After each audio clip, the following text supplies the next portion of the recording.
Radium academy. நம்ம TNTET child development pedagogy revision series பார்த்துட்டு இருக்கோம். இதுல பார்ட் ஏ பார்ட் பில கம்ப்ளீட்டா டீச்சிங் லேர்னிங் எல்லாத்தையும் பார்த்தாச்சு. இது part C growth and development. இப்ப நம்ம கம்ப்ளீட்டா முடிச்சிடலாம். நீங்க இதுதான் சேனலுக்கு ஃபர்ஸ்ட் டைம்னா சேனலை சப்ஸ்கிரைப் பண்ணிக்கோங்க. வேற யாருன்னா டிஎன்டெட் எழுதுறாங்கன்னா அவங்களுக்கும் ஷேர் பண்ணுங்க. வீடியோவை கம்ப்ளீட்டா பாருங்க. நிறைய கான்செப்ட்ஸ் இருக்கு, கூடவே நிறைய பிவைக்யூ கொஸ்டின்ஸ் இதுல நம்ம ஆட் பண்ணியிருக்கோம். அந்த கான்செப்ட்ஸ் நடுவில் நான் சொல்றேன் இதெல்லாம் பிவைக்யூஸ்னு. இது நம்மளோட part C video. Part A part B எல்லாமே நம்ம பிளேலிஸ்ட் போனீங்கன்னா டிஎன்டெட்டுக்கு தனியா ஃபோல்டர் ஓபன் பண்ணி அதுல இருக்கும். ஸோ எல்லாத்தையும் பாருங்க, நோட்ஸ் எடுத்துக்கோங்க. உங்க கையில உங்களுக்கு தெரிஞ்ச மாதிரி குட்டியா எழுதிட்டே வாங்க. பட் கண்டிப்பா இது எல்லாமே உங்களுக்கு ரொம்ப இம்பார்ட்டன்ட். ஓகேவா, ஸ்டார்ட் பண்ணிடுவோமா? ஸோ growth அண்ட் டெவலப்மெண்ட் அடுத்தது. growth அண்ட் டெவலப்மெண்ட்டை பொறுத்த வரைக்கும் growth எப்படி இருக்கும், குவான்டிடேட்டிவ் மெஷரபிளா இருக்கும். டெவலப்மெண்ட்டுங்கிறது எல்லா ஆஸ்பெக்ட்ஸ் லைஃப் லாங் நடக்கும், குவாலிட்டேட்டிவா இருக்கும். இதுதான் ஃபர்ஸ்ட் ரொம்ப இம்பார்ட்டன்ட். அதே மாதிரி growth and development step by step throughout life நடந்துட்டே இருக்கிறது டெவலப்மெண்ட்டை பொறுத்த வரைக்கும். சீக்வென்ஷியலா இருக்கும். ஓகே, ஒன்னு நடக்கும் இல்லையா, அதுதான் சீக்வென்ஷியலா நடக்கும். இதுல ரொம்ப இம்பார்ட்டன்ட் இந்த செஃபலோ கார்டல் சொல்றது. செஃபலோ கார்டல் எட்டு டு டூ கொஞ்சம் ஞாபகம் வச்சுக்கோங்க. குழந்தைக்கு ஃபர்ஸ்ட் கழுத்து நிக்குது, அப்புறம் நடக்குது. அந்த அந்த கனெக்டட் ஞாபகம் வச்சுக்கோங்க. ப்ராக்சிமோ டிஸ்டல் அடுத்தது ஸ்பைன், இது ஞாபகம் வச்சுக்கோங்க. Centre to periphery. சென்டர்னா முதுகு, ஸ்பைன்ல இருந்து அந்த குழந்தைக்கு ஆர்ம்ஸ், அந்த ஃபிங்கர்ஸுக்கு போகுது. ஓகேவா, ஷோல்டர்னு கூட சொல்லுவாங்க சில இடத்துல. ஷோல்டர்ல இருந்து ஃபிங்கர்ஸுக்கு அந்த டெவலப்மெண்ட் நடக்கிறது. ஒன்னு தூக்கி எடுக்கும், ஹோல்டு பண்ணும். அதுதான் சென்டர் டு பெரிஃபரி. இது இது ரெண்டும் ரொம்ப இம்பார்ட்டன்ட். அப்புறம் ஜென்ரல் டு ஸ்பெசிபிக் எப்பயுமே நடக்கும். இண்டிவிஜுவல் வேரியேஷன் கண்டிப்பா இருக்கும். ஒவ்வொரு குழந்தைக்கு அன்ஈக்குவலா இருக்கும்ல. சம்டைம்ஸ் மெச்சுரேஷன் அண்ட் லேர்னிங்கை பொறுத்து டெவலப்மெண்ட் மாறும் இல்லையா. Biology growth shaped by both biology and experience. Readiness அதே மாதிரி சில இடத்துல ரெடினஸ் தேவைப்படுது. அந்த ரெடினஸ்ங்கிறது அந்த குழந்தை மட்டும் இல்ல, அந்த குழந்தை பயாலஜிக்கலா ரெடி ஆகிறதும் சில மெச்சுரேஷனுக்கு தேவைப்படுறது. ஹோலிஸ்டிக் நேச்சர் எல்லாமே கலந்துருக்கிறது தான் நம்ம டெவலப்மெண்ட்ல சொல்றோம். ஸ்டேஜஸ் ஆஃப் டெவலப்மெண்ட் பொறுத்த இருக்கு. இன்ஃபான்சி 0 to 2 years சொல்றோம். இப்போ ரேபிட் பிசிக்கல் growth இருக்கும், சென்சரி அண்ட் மோட்டர் எக்ஸ்ப்ளோரேஷன் இருக்கும். எல்லாத்தையும் பண்ணி பார்க்கணும்னு நினைக்கலையே, அதுதான் ஏர்லி சைல்ட்ஹுட். நம்ம 2 to 6 years சொல்றோம். இப்போ நிறைய குழந்தை பேச ஸ்டார்ட் பண்ணிடும், இமேஜினேஷன் பண்ணி விளையாடும், மோட்டர் ஸ்கில்ஸ் நிறைய வளரும். லேட்டர் சைல்ட்ஹுட்னு சொல்லுவோம். ஓகேவா, லேட் சைல்ட்ஹுட் சொல்லுவோம். 6 to 11 years. இப்போ நீங்க பேப்பர் ஒன் எழுதுனா இது ரிலேட்டடா வரும். லாஜிக்கல் ரீசனிங் பண்ணும் குழந்தை, தர்க்க சிந்தனை சொல்லும், தர்க்க சிந்தனை. பியர் ரிலேட், அப்ப நிறைய ஃப்ரெண்ட்ஸோட விளையாடும் குழந்தை. ஸ்கூல் அட்ஜஸ்ட்மெண்ட்ஸ் நிறைய வந்துடும் குழந்தைக்கு.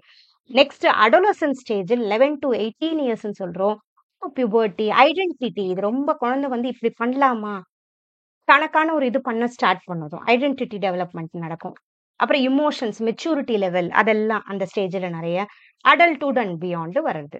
டொமைன்ஸ் ஆஃப் டெவலப்மெண்ட்டை பொறுத்த வரைக்கும் எல்லா டொமைன்ஸுமே இப்ப நம்ம பார்க்கலாம். பிசிக்கல் மோட்டர்னா ஸ்டடி growth இருக்கும். அந்த சமயத்துல பிசிக்கலா எவ்வளவு வளருவோம். growth ஒரு லெவலுக்கு மேல வளர மாட்டோம், பட் டெவலப்மெண்ட் நடந்துட்டே தான் இருக்கும். அதுதான் இங்க இருக்கு. மோட்டர் ஸ்கில்ஸை பொறுத்த வரைக்கும் கிராஸ் மோட்டர் ஸ்கில்னா பெரிய மசில்ஸ் ஒர்க் பண்றது கிராஸ்ன்னு சொல்லுவோம். சின்னது இப்போ grip வச்சு எழுதுறோம் இல்லையா, ஃபிங்கர்ஸ் ஒர்க் பண்ணிட்டு ஃபைன் மோட்டர் ஸ்கில்ஸ் நம்ம சொல்லுவோம். காக்னிட்டிவ் எப்படி வளருது குழந்தைக்கு, லாஜிக்கல் ரீசனிங், அப்புறம் ப்ராப்ளம் சால்விங், கன்சர்வேஷன், அந்த மாதிரி வளருது குழந்தைக்கு. இதுதான் எங்க இருக்கு, பியாஜேவோட கான்கிரீட் ஆபரேஷனல் ஸ்டேஜ் 7 to 11 yearsல இருக்கு. ஓகே, அடுத்தது லாங்குவேஜ் எப்படி வளருது குழந்தைக்கு, வொக்காபுலரி, அதுக்கப்புறம் கொஞ்சம் கொஞ்சமா கிராமர் கத்து பண்ணுது. இமோஷனல் டெவலப்மெண்ட் எப்படி நடக்குது. நம்ம எப்பயுமே காக்னிட்டிவை பொறுத்த வரைக்கும் நிறைய பியாஜே ரொம்ப இம்பார்ட்டன்ட். பேப்பர் 1 எழுதினாலும் பேப்பர் 2 எழுதினாலும் கண்டிப்பா படிச்சுக்கோங்க. இமோஷனலை பொறுத்த வரைக்கும் எரிக்சன் ரொம்ப இம்பார்ட்டன்ட், படிச்சுக்கோங்க. அது ரெண்டுமே ரொம்ப இம்பார்ட்டன்ட் நமக்கு. சோசியலை பொறுத்த வரைக்கும் எப்படி அர்லாக், பண்டுரா மாடல், இவங்க சொன்னது பிரகாரம் குழந்தை எப்படி சோசியல் அட்ஜஸ்ட்மெண்ட் எடுத்துக்குது. அடுத்தது மாரல் டெவலப்மெண்ட்டை பொறுத்த வரைக்கும் கோல்பர்க் நமக்கு ரொம்ப இம்பார்ட்டன்ட். இதெல்லாம் கொஞ்சம் படிச்சுக்கணும். அடுத்தது பர்சனாலிட்டியை பொறுத்த வரைக்கும் இவங்க இதெல்லாம் பின்னாடி நம்ம எல்லாத்தையும் பார்ப்போம். எதெல்லாம் இருக்கு இதெல்லாம். செல்ஃப் கான்செப்ட் கொஞ்சம் கொஞ்சமா குழந்தைக்கு வளருது. செல்ஃப் எஸ்டீம், அதுக்கு அத குழந்தைய பத்தின புரிதல் அது கொஞ்சம் கொஞ்சம் டெவலப்மெண்ட் ஸ்டேஜ்ல குழந்தைக்கு வளரும். நெக்ஸ்ட் இதுல நமக்கு நிறைய கேட்பாங்க. ஓகே, ஸோ நியூரான்ஸ் பத்தி ஒரு இடத்துல கேட்டிருக்காங்க, என்ன பண்ணும். ஓகேவா, இது ஒரு பிவைக்யூல வந்த கொஸ்டின். எப்படி பண்ணும், சினாப்டிக் டிரான்ஸ்மிஷன், இது கொஞ்சம் ஞாபகம் வச்சுக்கோங்க. அடுத்தது மைலின் ஷீத், இதுவும் ஒரு பிவைக்யூல கேட்டது. Protein lipid covering around axons speeds up nerve impulse conduction. Myelin sheath. ஓகேவா, அடுத்தது அட்ரினலின், இதுவும் கேட்டிருந்தாங்க. Hormone regulating heart rate and blood pressure. Hypothalamus, இது எல்லாமே பிஒய்க்யூல கேட்ட கொஸ்டின்ஸ். இது எமோஷன், அங்கர், தர்ஸ்ட் எல்லாம் கண்ட்ரோல் பண்றது. நெக்ஸ்ட் பிட்யூட்டரி கிளாண்ட் தான் மாஸ்டர் கிளாண்ட்னு சொல்றோம். அப்புறம் பாலிகிராஃப், இங்க இருக்கிற எல்லாமே பிஒய்க்யூஸ்ல கேட்ட கொஸ்டின்ஸ். ஓகேவா? ஸோ அதனால தனியா அதை பாக்ஸ் பண்ணது.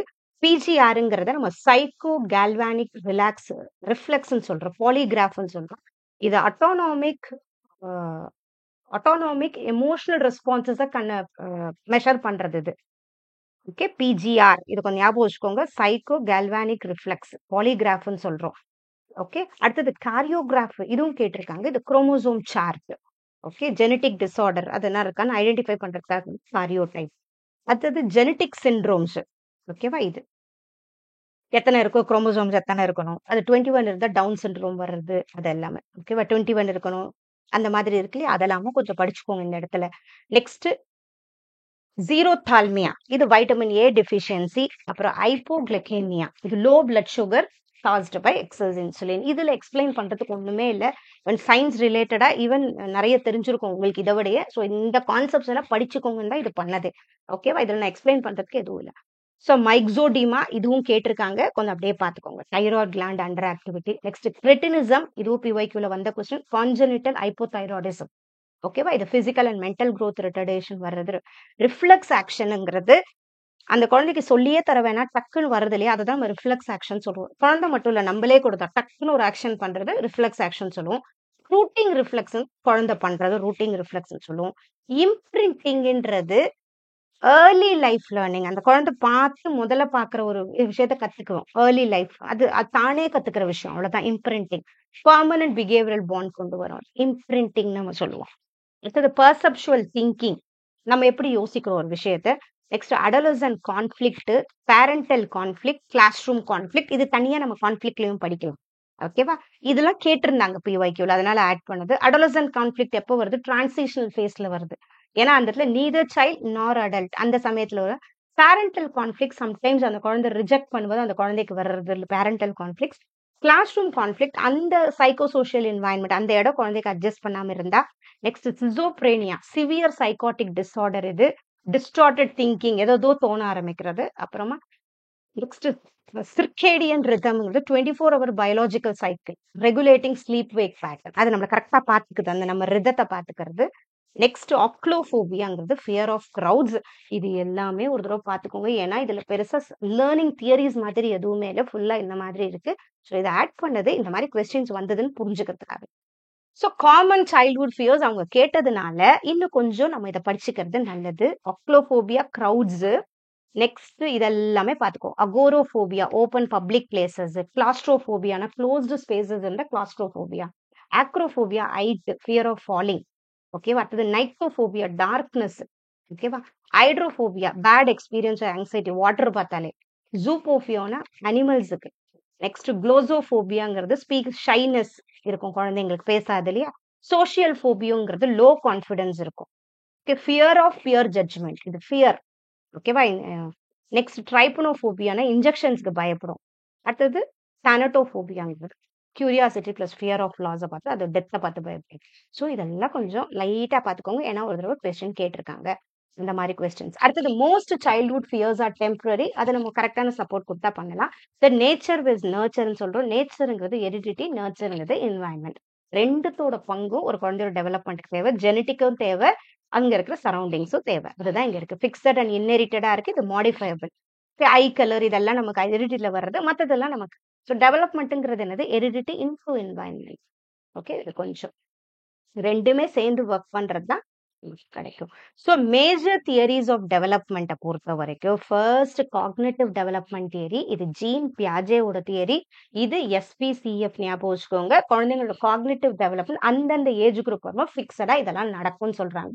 Sensory motor, pre operational, concrete operational, formal operational. இதுக்கு நமக்கு இது தெரிஞ்சுக்கணும்னா நம்ம 70 பேப்பர் 2 எழுதுறோம்னா இது தெரிஞ்சுக்கணும். ஃபார்மல் அப்ஸ்ட்ராக்ட் ரீசனிங் அந்த சமயத்துல குழந்தைக்கு வளரும். 7 to 11 years அந்த கான்கிரீட் திங்கிங் வளரும். கன்சர்வேஷன் ஒரே குவான்டிட்டியை எந்த கிளாஸ்ல ஊற்றணும் சம்பவம் குழந்தைக்கு தெரிய வரும். அது ஓகேவா? சோஷியோ கல்ச்சுரல் தியரிங்கிறது லீவ் விஹாட்ஸ்கியோட தியரி, 1896 to 19. இதுல மெயினா இவர் சொல்றது சோசியல் இன்டராக்ஷன் ரொம்ப important. ZPD zone of proximal development, அந்த குழந்தைக்கு தெரியாததுல இருந்து தெரிஞ்சதுக்கு மூவ் ஆகுது இல்லையா, அந்த ஒரு difference zone of proximal development. More knowledgeable others கிட்ட இருந்து, தெரிஞ்சவங்க கிட்ட இருந்து அது கத்துக்கிறது.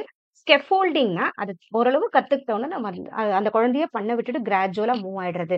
லாங்குவேஜ் இதுல இம்பார்ட்டன்ட். இதுல இன்னொன்னு இன்னர் ஸ்பீச்லாம் இம்பார்ட்டன்ஸ் சொல்லுவார். தானே குழந்தை பேசிக்கொள்ளே அதுவும் அதுக்கு இம்பார்ட்டன்ட் ஒரு சொல். அடுத்து சைக்கோ சோஷியல் தியரி, இது எரிக்சனோட தியரி. இது ரொம்ப இம்பார்ட்டன்ட். மொத்தம் 8 ஸ்டேஜ் இருக்கு.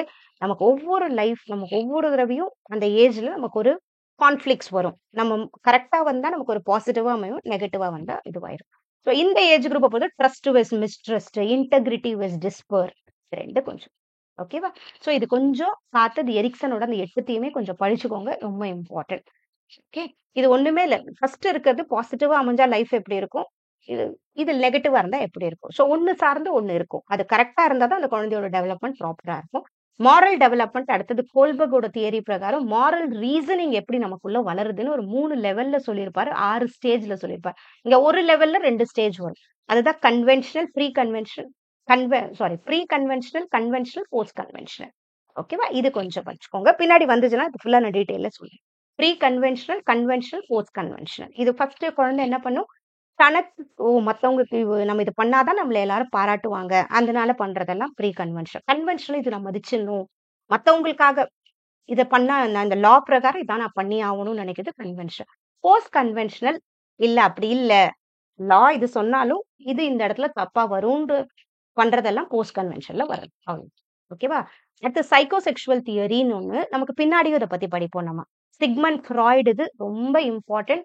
ஐடி, ஈகோ, சூப்பர் ஈகோன்னு ஒரு 3 சொல்லுவாரு. எப்படி இவர் மெயினா சொல்றது என்னன்னா, நம்ம மனசுக்குள்ள இருக்கிற அந்த அன்கான்சியஸ் மைண்ட் நம்மளை எப்படி இன்ஃபுளுயன்ஸ் பண்ணுதுன்னு இவர் சொல்லியிருக்காரு. இந்த தியரி அவ்வளவுதான்.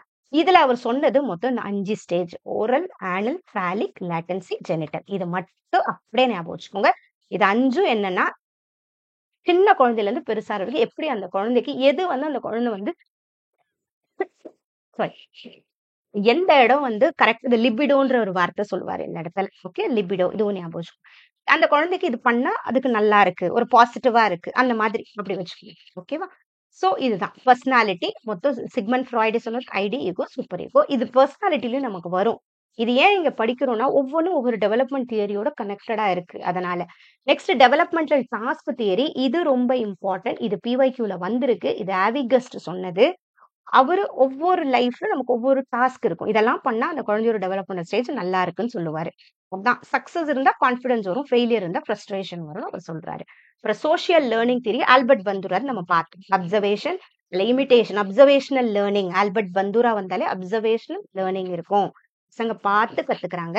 அடுத்த theory ecological system theory, Urie Bronfenbrenner. இது கொஞ்சம் நியூவான தியரி தான் நான் பார்த்த வரைக்கும். இவர் என்ன சொல்றாரு, டெவலப்மெண்டல் ஸ்டேஜ்ல ஒரு 5 லேயர் இருக்கு: micro, meso, exo, macro, chromo. இதுதான் 5 லேயரு. இந்த 5 லேயர் என்ன சொல்ற, மைக்ரோங்கிறது நான் அந்த குழந்தை யார்கிட்ட எல்லாம் டைரக்டா இன்ட்ராக்ட் பண்ணுது அதெல்லாம் மைக்ரோ. மீசோங்கிறது இந்த 2 மைக்ரோ கிட்ட இருக்கிற கனெக்ஷன், டீச்சருக்கும் அந்த பேரண்ட்டுக்கும் இருக்கிற கனெக்ஷன். டீச்சரு பேரண்ட் எல்லாம் மைக்ரோக்குள்ள சேருவாங்க. மீசோங்கிறது அந்த டீச்சருக்கும் பேரண்ட்டுக்குள்ள ஒரு நல்ல ஒரு அண்டர்ஸ்டாண்டிங், அது குழந்தையோட டெவலப்மெண்ட்டுக்கு உதவும் தானே. எக்ஸோங்கிறது குழந்தை டைரக்டா இன்வால்வ் ஆயிருக்காது, பட் இன்டைரக்டா அதை தாக்கும் அந்த டெவலப்மெண்ட்ல.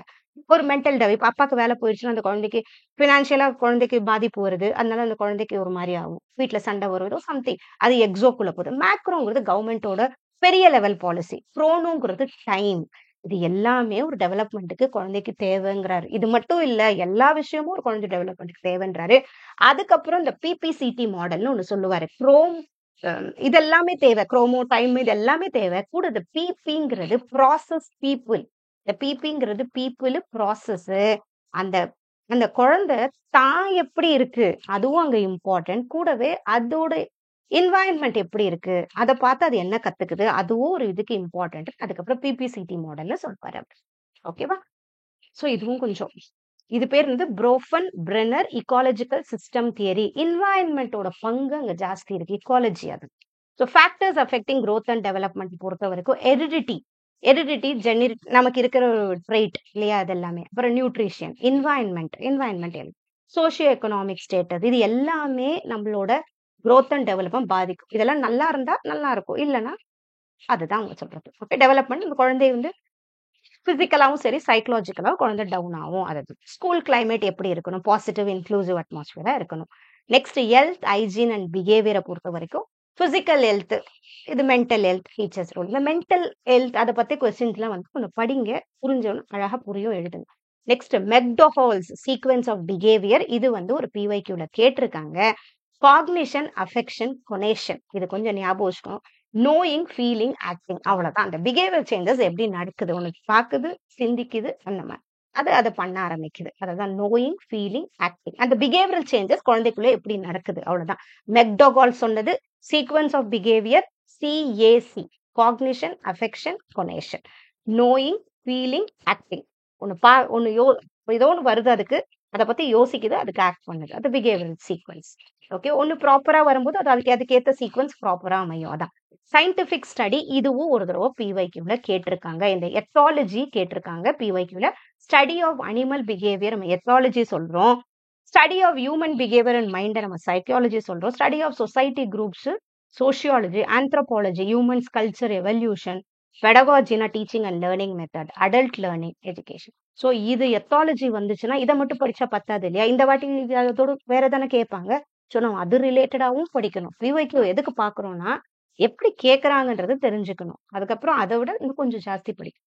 நெக்ஸ்ட் ஃபினாமினாலஜிங்கிறது ஸ்டடி ஆஃப் சப்ஜெக்டிவ் எக்ஸ்பீரியன்சஸ், பிசியாலஜிங்கிறது study of body functions, neurology nervous system, cognitive science எல்லாமே thinking, memory, observable behaviourism. Next இது ரிலேட்டடா செல்ஃப் கான்செப்ட் பத்தின கொஸ்டினும் பிவைக்யூல நிறைய கேட்கறாங்க, படிச்சுக்கோங்க. செல்ஃப் கான்செப்ட்னாலே one's own picture of one self, தன்னை பத்தின ஒரு புரிதல்.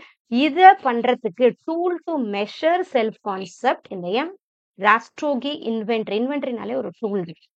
ஓகேவா, கொஸ்டின்ஸ் இருக்கும், அதுக்கு ஆன்சர் பண்ணும், அதை வச்சு அந்த குழந்தை எப்படி பதில் கொடுக்குதோ அதை வச்சு அது பார்க்கணும். நவ் இண்டிவிஜுவல்ஸ் இவாலுவேட் தெம்செல்வ்ஸ், இது செல்ஃப் கான்செப்ட் புரிஞ்சுக்கிறதுக்கு உதவும். ஓகேவா, அடுத்தது CWSN, சில்ட்ரன் வித் ஸ்பெஷல் நீட்ஸ்ன்னு சொல்றோம். இது எல்லாமே அமையும். சில்ட்ரன் எக்ஸ்ட்ரா சப்போர்ட் எந்த குழந்தைக்குலாம் தேவைப்படுதோ அதெல்லாம். இன்க்ளூசிவ் எஜுகேஷன், அந்த குழந்தைங்களும் ரெகுலர் ஸ்கூல்ஸ்ல படிக்கலாம், அதுக்கான சப்போர்ட் அந்த குழந்தைங்களுக்கு நம்ம கொடுக்குறோம். அதுதான் ஸ்பெசிபிக் லேர்னிங் டிசபிலிட்டிஸ் நம்ம எதோ சொல்றோம். Dyslexia reading problem, dysgraphia writing, dyscalculia maths நம்பர்ஸ்ல ப்ராப்ளம். நியூரோ டெவலப்மெண்டல் ஆர்டர் பொறுத்தவரைக்கும் ADHD சொல்றோம், ஆட்டிசம் சொல்றோம், இன்டெலெக்சுவல் டிசபிலிட்டி சொல்றோம். அடுத்தது பிஹேவியரல் டிசார்டர்ஸை பொறுத்த வரைக்கும் ஆங்ஸைட்டி, இது எல்லாமே பார்த்துக்கோங்க. அப்புறம் பிசிக்கல் டிசபிலிட்டிஸ்னா என்ன, அடுத்து சென்சரி டிசபிலிட்டிஸ்னா என்ன, அடுத்தது communication disorder, speech disorder, language, ACC, இதெல்லாம் இருக்கான்னு பார்க்காதீங்க. CWSN கேட்டுட்டா எந்த கொஸ்டின் வேணா அதுல கேட்பாங்க. மல்டிபிள் டிசபிலிட்டினா என்ன, இப்படி மட்டும் இருக்காது, இதை பத்தி இன்னும் இன்டெப்த் கொஸ்டின் கூட வரும். இப்போ டெவலப்மெண்டல் கண்டிஷன் டவுன் சிண்ட்ரோம்னா என்ன, ஃப்ரெஜைல் எக்ஸ் சிண்ட்ரோம்னா என்ன, crony illness condition, epilepsy, diabetes, இதெல்லாமே எல்லா குழந்தைங்களுக்கும் தேவைப்படுது. ஸோ அது எப்படி பண்ணலாம், இது 3 டைமென்ஷன்: அக்சஸ், பார்ட்டிசிபேஷன், அச்சீவ்மெண்ட். இந்த இன்க்ளூசிவ் எஜுகேஷனை பொறுத்த வரைக்கும் இதுல ரொம்ப நெக்ஸ்ட் முக்கியமானது அசிஸ்டிவ் அண்ட் அடாப்டிவ் டிவைசஸ் சொல்றோம். அசிஸ்டிவ் டிவைசஸ் இருந்தாதான் அவங்க கொஞ்சம் மூவ் பண்ணி அவங்க நார்மல் வேலையாவது பண்ண முடியும். அடாப்டிவ் டிவைசஸ் அவங்களுக்கு ஏத்த மாதிரி அதை ப்ராப்பர் பண்ணி கொடுப்போம். அடாப்டிவ் டிவைசஸ் அதான் இந்த டிவைசஸ்லாம் உங்களுக்கு இருந்தாதான் அவங்க நெக்ஸ்ட் பண்ண முடியும். Visual, hearing, speech, physical, learning, autism, இதுக்கெல்லாம் என்னென்ன டிவைசஸ் தேவை, இது எல்லாத்த பத்தியும் நாலேஜ் கண்டிப்பா இருக்கணுமா, கண்டிப்பா தெரியணும். இது எல்லாமே இதெல்லாம் தான் அதோட அவங்களுக்கு கொடுக்க வேண்டிய பிரெயில் கொடுக்குறோம். இப்போ விஷுவல் ப்ராப்ளம் இருந்தா, இயரிங் ப்ராப்ளம் இருந்தா என்ன கொடுக்குறோம், எல்லாத்துக்கும் ASD autism problem, auditory problem இருந்தா எல்லாமே அது கொஞ்சம் பார்க்கணும். அடுத்தது IEPன்னு சொல்றது இண்டிவிஜுவலைஸ்டு எஜுகேஷன் பிளான். அடுத்தது இது ரொம்ப அவங்களுக்கு ஏற்ற மாதிரி பண்றது, அதுதான் இண்டிவிஜுவலைஸ்டு எஜுகேஷன் பிளான் சொல்றோம். UDLங்கிறது யூனிவர்சல் டிசைன் ஃபார் லேர்னிங். இது எப்படின்னா ஒரு கண்டென்ட்டையே எல்லா மாதிரியும் மல்டிபிளா காட்டுறது.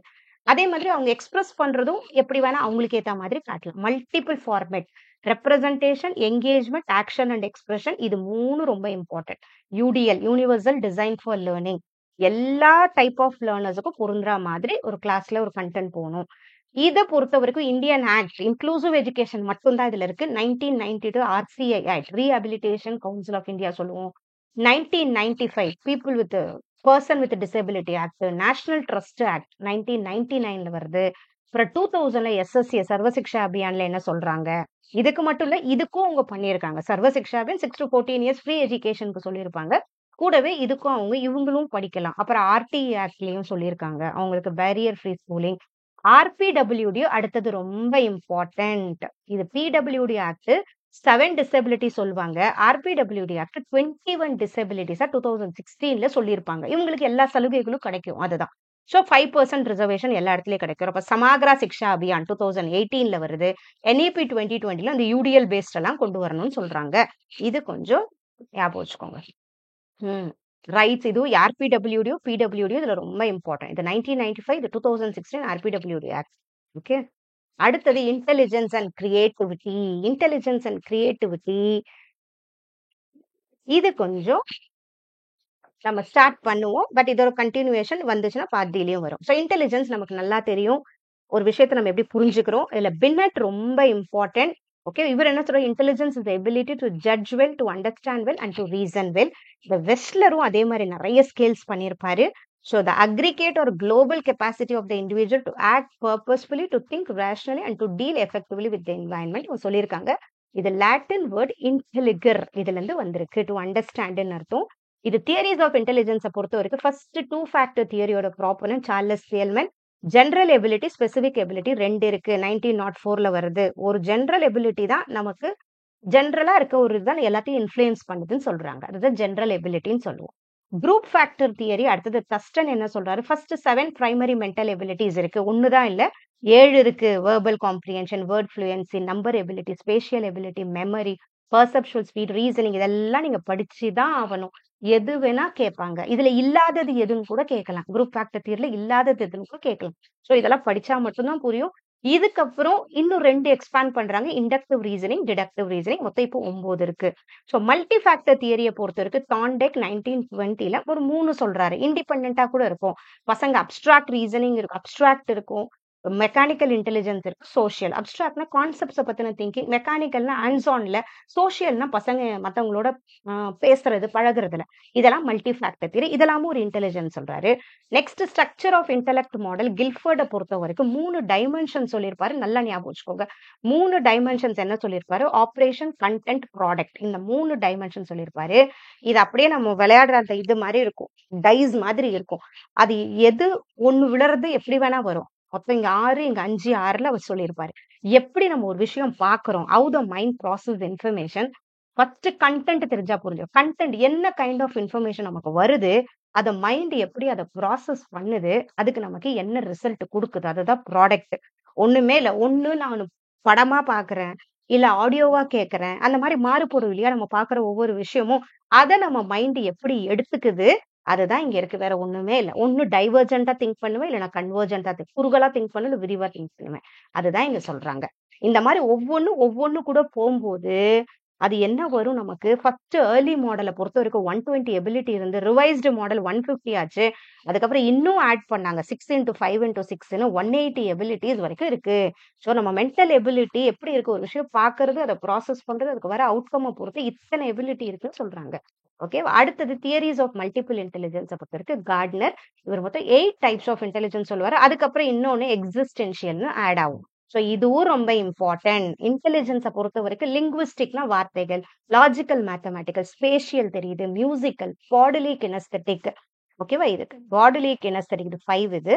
அடுத்தது இன்டர்பர்சனல், இன்ட்ராபர்சனல். இது கொஞ்சம் இன்டர்பர்சனல் மத்தவங்க கூட பேசுறது, இன்ட்ரானா தனக்குள்ள பேசுறது, நேச்சுரலிஸ்டிக் நேச்சுரலா சில விஷயம், எக்ஸிஸ்டென்ஷியல் இன்னும் வேற ஸ்பிரிச்சுவலா நம்மளோட growth எல்லாமே இருக்கு எக்ஸிஸ்டென்ஷியல்ல. ஓகே. அதுக்கும் இங்க கொடுக்கறது. So teachers must provide multi modal learning opportunities அந்த மாதிரி கொடுக்கணும்னு சொல்றாங்க. ஓகே. ஸோ அடுத்தது இமோஷனல் இன்டெலிஜென்ஸ் ஒரு தடவை கேட்டிருக்காங்க. இது proponent Peter Salovey and John Mayer 1990ல ஆரம்பிக்கிறாங்க. பட் அது பாப்புலரைஸ் ஆனது டேனியல் கோல்மன் 1995. இவரோட component self awareness, self regulation, motivation, empathy, social skills. ஓகேவா. அடுத்தது ஃப்ளூயிட் அண்ட் கிறிஸ்டலைஸ்ட் இன்டெலிஜென்ஸ்ங்கிறது ரேமன் கேட்டல் சொல்லியிருப்பாரு. நமக்குள்ள இருக்கிறது. ஓகேவா. எந்த ப்ரீவியஸ் எக்ஸ்பீரியன்ஸும் இல்லாம டக்குன்னு நமக்கு ஒண்ணு ஞாபகம் வரும், நம்ம பண்றோம் இல்லையா, அதுதான் நம்ம ஃப்ளூயிட்னு சொல்லுவோம். இது பேர் ஃப்ளூயிட் இன்டெலிஜென்ஸ். கிறிஸ்டலைஸ்ட் இன்டெலிஜென்ஸ் நமக்கு கிடைக்கிற லேர்னிங்ல இருந்து நமக்கு கிடைக்கிற இன்டெலிஜென்ஸ் நம்ம கிறிஸ்டலைஸ்டு நம்ம சொல்லுவோம். ஓகேவா. நெக்ஸ்ட் மெஷர்மெண்ட் ஆஃப் இன்டெலிஜென்ஸை பொறுத்த வரைக்கும் ஃபாதர் ஆஃப் இன்டெலிஜென்ஸ் டெஸ்டிங் யாருன்னா ஆல்ஃபர்ட் பின்னட் தான். Development the first intelligence Binet Simon scale பண்றது. பின்னட் வந்து என்ன சொல்றாரு, எபிலிட்டி எப்பயுமே இன்க்ரீஸ் வித் ஏஜ்னு சொல்லியிருப்பாரு. அடுத்தது ஐக்யூ வந்து இன்டெலிஜென்ட் கோஷன் சொல்றோம். இது ப்ராப்போனன்ட் வில்லியம்ஸ்டன். இவர் தான் இந்த ஐக்யூ ஃபார்முலா சொல்லியிருப்பாரு. Mental age by chronological age into 100. கொஞ்சம் இது பார்த்துக்கோங்க, ஓகேவா? மன வயது நம்ம உண்மையான வயது இன்டூ 100ன்னு சொல்லுவோம் இல்லையா? இதை பார்க்கும்போது நம்ம ஐக்யூ எவ்வளவு இருக்கு குழந்தைக்குன்னு தெரியும். ஐக்யூ கிளாசிபிகேஷன் இதுவும் நெக்ஸ்ட் இம்பார்ட்டன்ட். பிலோ 70 இருந்தா குழந்தைக்கு ஏதோ problem. 70 to 79 border line, 80 to 89 இந்த லோ ஆவரேஜ், 90 to 109 ஆவரேஜ், இது இருந்த ஹை ஆவரேஜ். அதுக்கப்புறம் சுப்பீரியர் 130 பிளஸ் இருந்தா கிஃப்டட். இதுவும் ஒரு தடவை பிஒய்க்யூல கொடுத்துருக்காங்க, கொஞ்சம் படிச்சுக்கணும் கண்டிப்பா. ஓகே, அடுத்தது டைப்ஸ் ஆஃப் இன்டெலிஜென்ஸ் டெஸ்ட் நமக்கு ரொம்ப இம்பார்ட்டன்ட். இப்போ பார்ட் சி வரைக்கும் முடிச்சிருக்கோம் இல்லையா? இதுல இருந்து நம்ம பார்ட் டில நம்ம ஸ்டார்ட் பண்ணுவோம். ஓகேவா? 3 வீடியோ முடிச்சிருக்கோம். அதையும் நீங்க பாத்தீங்கன்னா ரிவிஷன் சீரிஸ் கம்ப்ளீட்டா முடியும். ஸோ அதையும் பாருங்க. ஓகே.